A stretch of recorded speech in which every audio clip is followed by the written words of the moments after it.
Thank you, and good morning, ladies and gentlemen. Good morning. It is truly an honor to speak at such a historic institution as the National Press Club. And one of my favorite roles as National Commander is getting to see the diversity of American Legion posts around the country. We have law enforcement posts, we have firefighter posts, we have all-women posts, and in another unique niche, we have Post 20, the National Press Club post. And the Fourth Estate, of course, has been vital to the American Legion's efforts in advancing issues that are important to veterans and their families. And I want to thank Post 20 Commander Ken Dalecki for helping set this up. Thank you, Ken. And also thanks to Jamie Horowitz and Tony Gallo of Newsmakers. The American Legion was founded in 1919 on the four pillars of Veterans Affairs, a strong national defense, youth programs, and Americanism. And today I'm going to focus primarily on the first two pillars. This is a time of great hope and anticipation for the American Legion.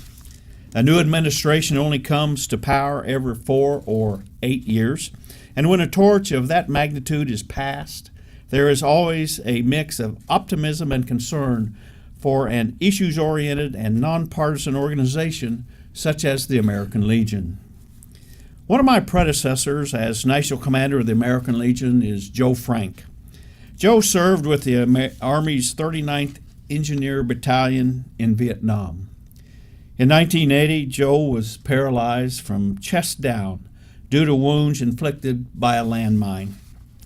Last year, Commander Frank wrote in the American Legion magazine, and I quote, "As a young veteran in need, I realized that VA care is a cherished benefit reserved only for those who pledged our lives to defend our nation. It is something we get in return for what we have given," unquote. Now people can look at me and say, "Charlie, you look pretty healthy." In fact, I feel pretty healthy. But you have health insurance. Why do you need your own health care system? I just tell them it's not about me. It's about millions of veterans who do need VA health care. These are the people that Commander Joe Frank had in mind when he said, once again, veterans need caregivers who understand the post-military journey, whether we are looking for relief from post-traumatic stress disorder, trying to figure out a new prosthesis, hunting for a job, filing a claim, buying a house, or getting checked for hepatitis C. Now the American Legion recognizes that there are instances when a private provider is a better option for some veterans. For instance, I live in Hines, Oregon, in eastern Oregon, which is more than 200 miles from the nearest VA hospital. In other cases, and these instances are getting fewer, veterans have had to wait far too long to be seen by the VA. So while the American Legion supports choice in some instances, let us not be fooled into believing that there are not some serious flaws with the choice program. Delays, non-reimbursement for services, and bureaucratic entanglements are constant experiences for many who have attempted to use the choice program. We also want to remove any temptation to discontinue the many VA services that are working well and have them outsourced to the private sector. While the media do a great job in reporting cases where the VA has not performed well, the overwhelming majority are satisfied and in many cases very satisfied with the VA care that they receive. Most VA hospitals provide outstanding care that generally does not produce page one headlines or make the nightly news. Our veterans are not mercenaries fighting in a privately owned army.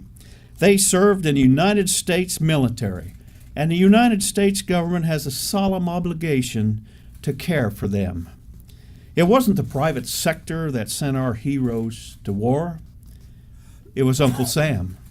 The private sector works very well when building automobiles, computers, and other popular goods and services.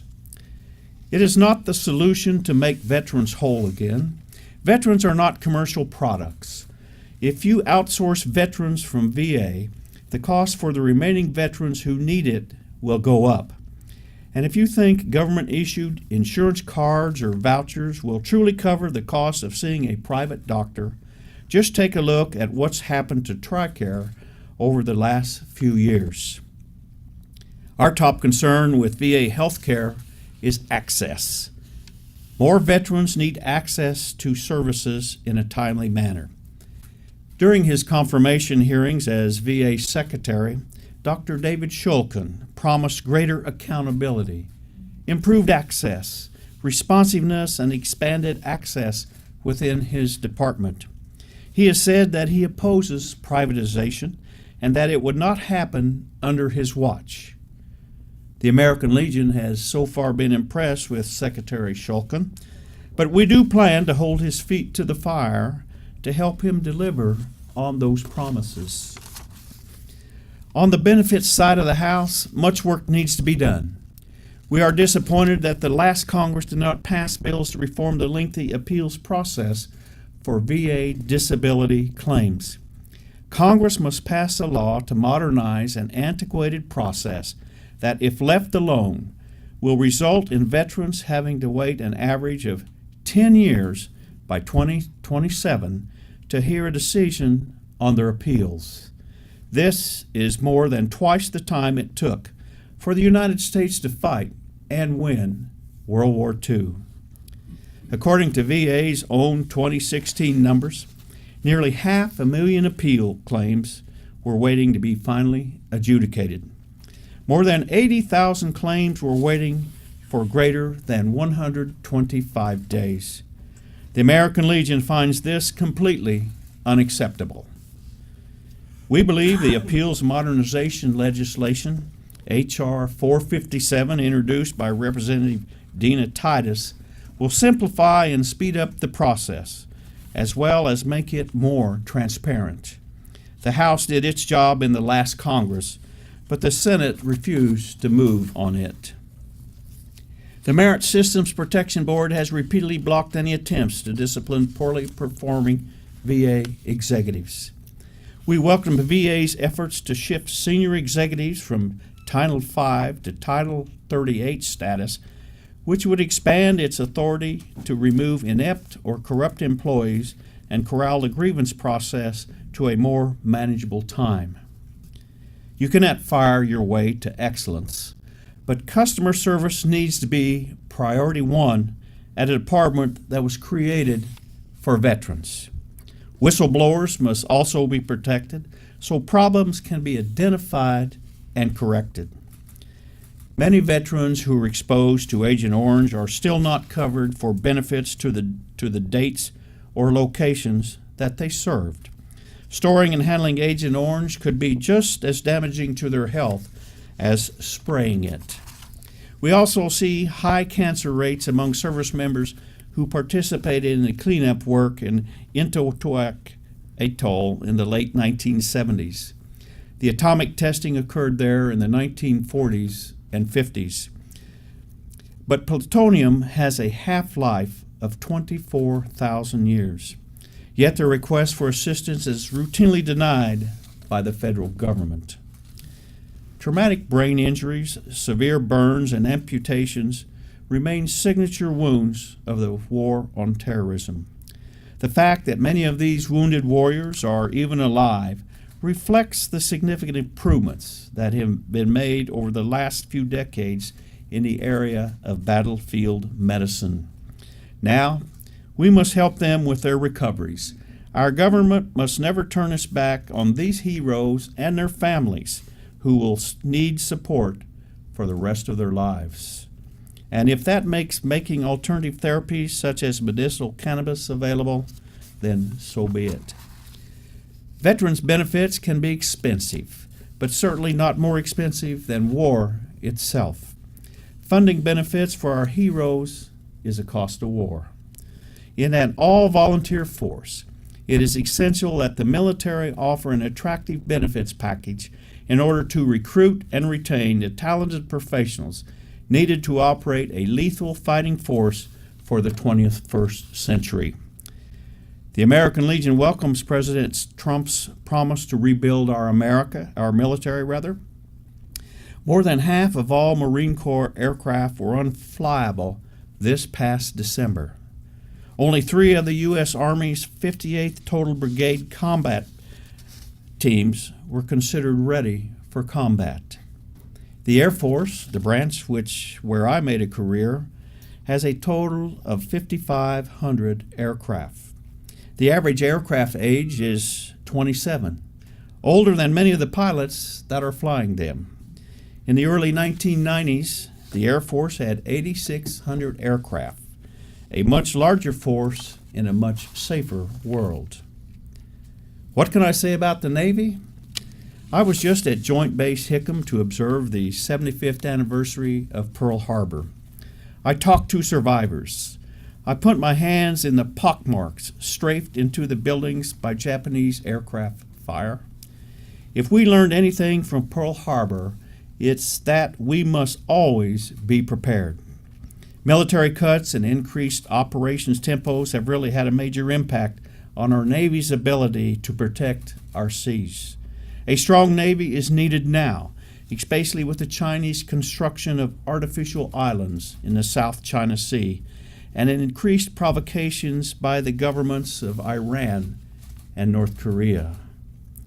Does anybody really believe the world is safer now than it was during the Cold War? The conclusion of the bipartisan 9/11 Commission is that our enemy was at war with us, but we were not at war with them. It's also stated that 9/11 was a failure of imagination.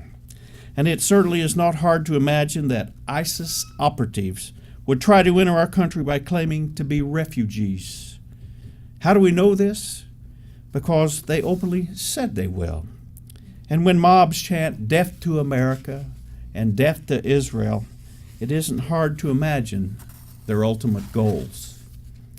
The courts need to recognize that it is the President of the United States who has the ultimate and constitutionally mandated responsibility to keep us safe.